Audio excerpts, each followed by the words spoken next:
입니다. 예, 저는 부산 동래구의 국민의힘 김희곤 의원입니다.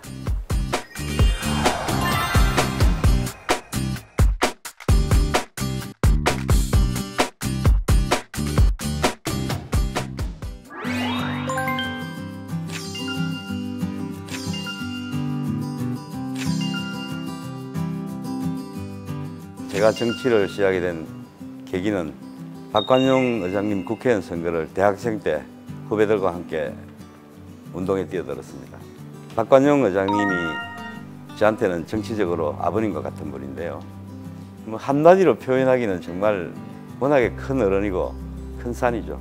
국회의장까지 지내면서도 불편부당하게 어디 치우치지 않고 올곧게 바른 길을 걸으신 분이니까 그 정도로 말씀드릴 수 있겠습니다. 한마디로 정의하기가 정말 힘듭니다. 제가 처음 29살 때 청와대 기조실에 처음 들어갔을 때 저한테 제일 처음 하신 말씀이 밖에 나가서 사람들 말을 경청해라.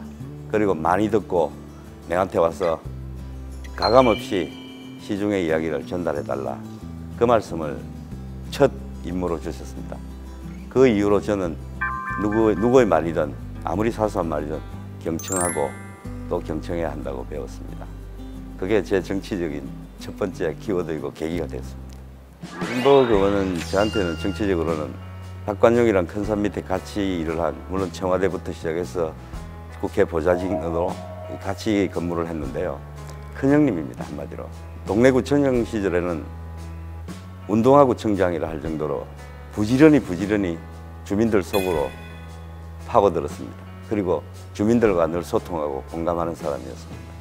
그리고 지역구 활동, 국회의원 하시는 동안 정말 소홀함이 없이 밤낮으로 뛰었습니다. 제가 그걸 보면서 자연스럽게 주민과의 소통, 국민과의 소통, 그리고 공감을 얻어내는 능력, 이거야말로 정치인이 꼭 가져야 될 가장 중요한 덕목이지 않나. 그래서 저는 이진복 하면 공감이라는 단어를 자연스럽게 떠올리게 됐습니다. 물론 떠올린다는 건 저도 그걸 담고 배우기 위해서 노력하고 있고 노력해왔다는 걸 덧붙여 말씀드렸습니다. 예, 그걸 제가 제 이름을 올리는 게 가장 부담스러웠습니다, 사실은. 근데 앞으로 제가 또 박관용, 이진복 그 계승하고 또 뛰어넘기 위해서는 김희곤이라는 이름이 키워드가 돼야 된다고 생각했습니다. 그리고 거기에 배려라는 걸 붙이게 된 건 아까 말씀드린 경청과 공감을 제가 배웠고 또 그걸 내가 몸으로 체득하고 있다면 그 다음에 내가 나아가야 될 것은 역시 배려라고 생각합니다. 이 세 가지 한자말은 동시에 보면 다 마음 심자가 들어가 있습니다. 그건 마음이 결국 제일 중요하다는 거고요. 제가 뭐 4년 할지 8년 할지 앞으로 어떻게 될지 모르겠습니다만 제가 의정활동을 하는 동안은 국민을 위해서 배려하는 삶을 살아야 되겠다. 이 배려는 약간 건방진 의미의 배려는 절대 아닙니다. 그야말로 받은 걸 국민들의 마음을 헤아리고 그분들께 돌려드리자는 소박한 마음입니다.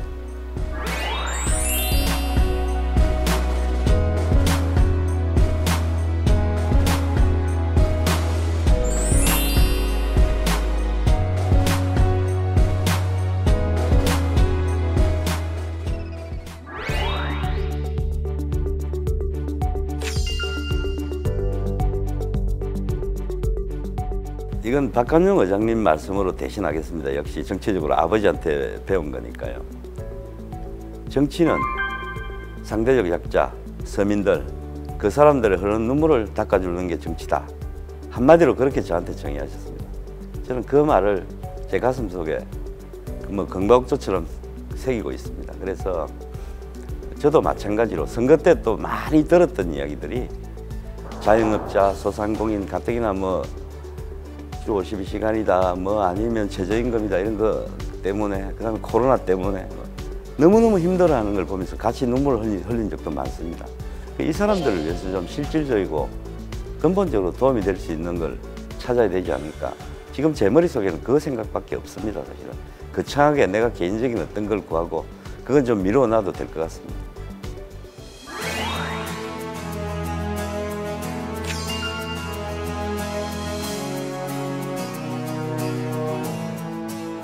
우리가 협치라는 말을 늘 합니다. 국회라는 건 항상 상대방이 있습니다. 물론 국민을 위한 목표라는 건 뭐 여야가 따로 있을 수 없습니다. 하지만 그 가는 도정에서 생각이 다르고 뭐라 그럴까요? 사람이 뭐 조직이 다르고 하더라도 국민을 한 번 더 생각하면 서로 소통하고 협치하고 결국은 타협을 좀 해야 될 것 같습니다. 그런데 너무 일방적으로 가는 것은 좀 좋지 않지 않나.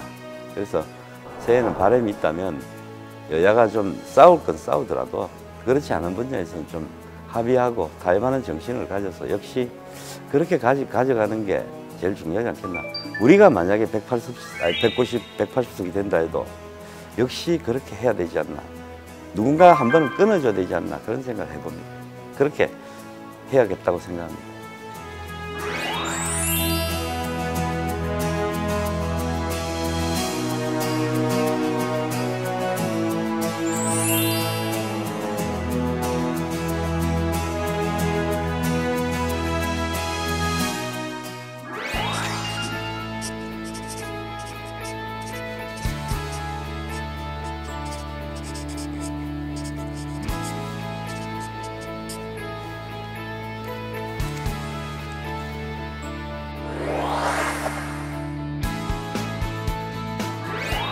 제가 선거 과정을 통해서 가장 피부적으로 직접적으로 그분들하고 접촉하면서 보고 듣고 호흡하고 느낀 거고요.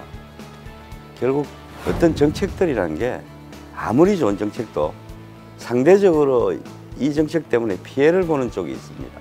그래서 그걸 먼저 보완하고 이 정책을 밀어붙여야 됩니다. 그런데 지금 현실은 좀 그렇지 않습니다. 한쪽은 포기하고 한쪽만 미는, 이건 결코 좋은 정책이 아닙니다. 그래서 저는 이렇게 소외받고 어떤 정책의 뒤에서 상대적으로 피해를 보는 쪽을 먼저 생각하자는 생각이고요. 그 다음에 지금 가뜩이나 아까 말씀드린 그 경제적인 어떤 이런 문제, 그 다음에 코로나 때문, 이런 것 때문에 지금 가장 어려운 사람들이 결국 없는 사람입니다. 그래서 이 사람들을 위해서 직접적이고도 좀 적극적인 지원 대책을 강구하는 게 무엇보다도 시급하고 제가 꼭 해야 될 일입니다. 우리 국민의힘당의 소상공인 지원 TF팀, 살리기 TF팀의 위원이기도 합니다. 그리고 직접적으로 또 서민금융이나 이런 걸 챙기는 또 금융 관련 정무위원회에서도 일을 하고 있고요. 그다음에 지금 각종 중저가 항공사들 지금 빈사지경이 아니고 망해가고 있거든요. 그다음에 여행업계들 어느 직종 하나 지금 편한 데가 없습니다. 그래서 이런 부분들을 조금 더 지원할 수 있도록 제가 대책을 당 차원에서 그렇고 저 개인적으로도 법안을 준비하고 있습니다.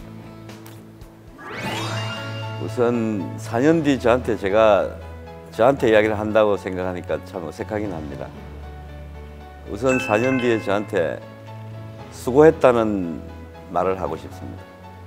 그 수고했다는 말을 하기 위해서는 수고할 만큼 열심히 뛰어야 그런 말을 들을 자격이 있다고 생각합니다. 두말할 필요 없습니다.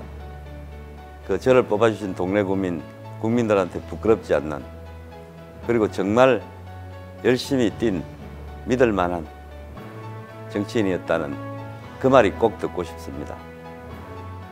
장하다, 수고했다, 김희곤.